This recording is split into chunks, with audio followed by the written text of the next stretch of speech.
Do you use emojis in your marketing? And should you be? Emojis are still sitting on that line between casual and professional. Some people believe they shouldn't use them as doing so will make them look unprofessional to clients and prospects. Others swear by them as the best way to increase engagement. Come with me on this emoji journey to discover whether you should or shouldn't use emojis in your email marketing. Welcome to the CopyBeam podcast, the copywriting podcast for business owners, entrepreneurs, copywriters, and anyone interested in improving their writing skills to maximize revenues and sell more. I'm your host, Bob Taylor, conversion copywriter and copywriting coach. Today we'll be looking at the pros and cons of using emojis in your marketing, specifically focusing on email marketing. Let's get started. Okay, so are you for or against using emojis in your marketing? If you said you're against them, give me a few minutes today to change your mind. If you're for them, but don't use them that often, take the information I'm about to give you during this episode and start seeing better results from your email marketing. Let's start by looking at some interesting data. According to Campaign Monitor, using emojis in email subject lines can increase open rates by up to 56%. Now that's a statistic that's difficult to ignore, right? Here's another one. 7 out of 10 millennials like to see emojis used by companies in marketing messages sent to them when being sold to. That's the important part there. When being sold to. 70%. It's the familiar communication style, something that they can relate to and something they prefer. It shows a human side to the brand, to your brand. And as you probably already heard the phrase, people buy from people. So when you become more human, you are more likely to sell. So what makes emojis in email and marketing material more effective than plain text? For a start, not that many people or companies are actually using them. Only 2.5% of all emails sent every day worldwide contain an emoji. So using them will make you stand out in an overcrowded inbox. It draws the reader's attention to your subject line over the other ones that they see. And let's be honest, don't we all have an overcrowded inbox nowadays? So by standing out, it increases your chances of your subscriber paying attention and opening your message, which is the first hurdle you need to jump when it comes to email marketing. But if it's so powerful, why are only 2.5% of emails sent using them? Now that is a great question.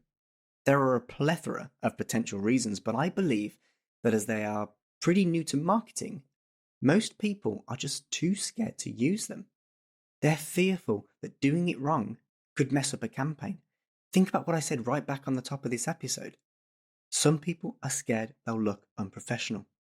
So let's take a look at the right ways to use emojis in your email marketing so that you still remain professional and you increase conversions. Number 1, don't overuse them. Avoid putting them in every subject line you send. It'll get repetitive. You'll become the emoji sender.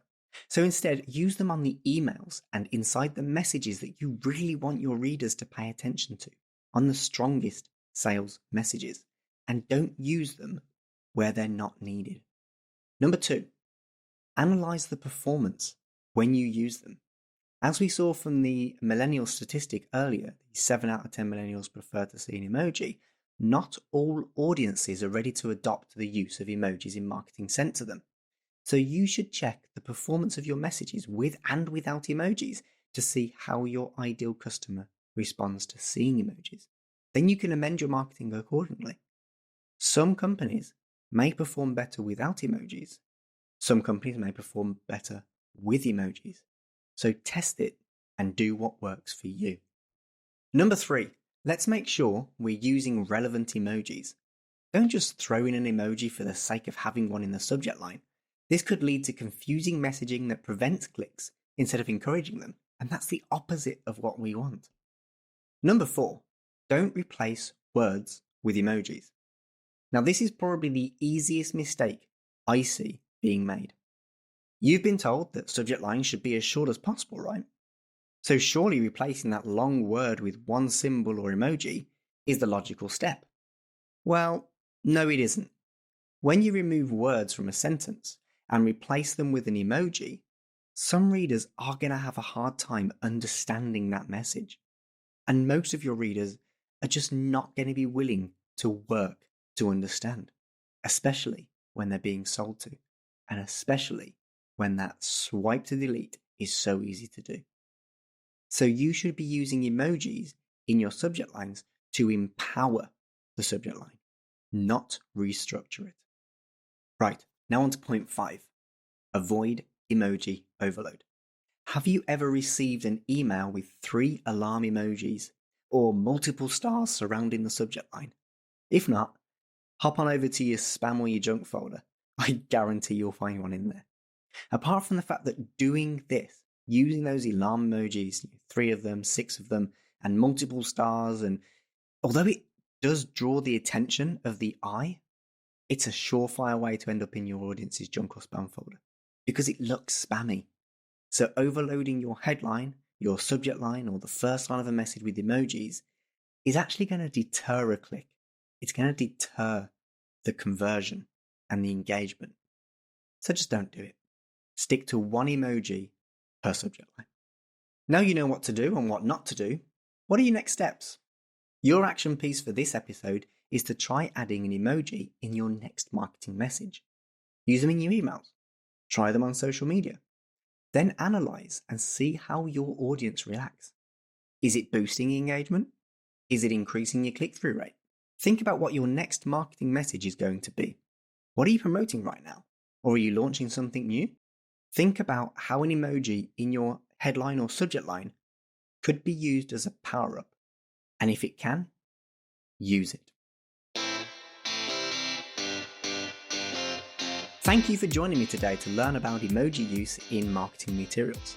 Don't forget to take action on what you've learned by putting it into practice. And if you've enjoyed today's episode, make sure you hit subscribe and leave a review wherever you're listening. If you'd like to learn more about how I can help you improve your marketing efforts and boost your conversions, hop on over to copybean.co.uk and discover how you can hire me to write copy that increases sales, boosts your conversions, and makes everything more engaging. If you prefer to learn the skills for yourself, visit copybean.academy to find courses, live workshops, and products you can use to expand your knowledge and improve your copywriting skills too. Speak to you again soon.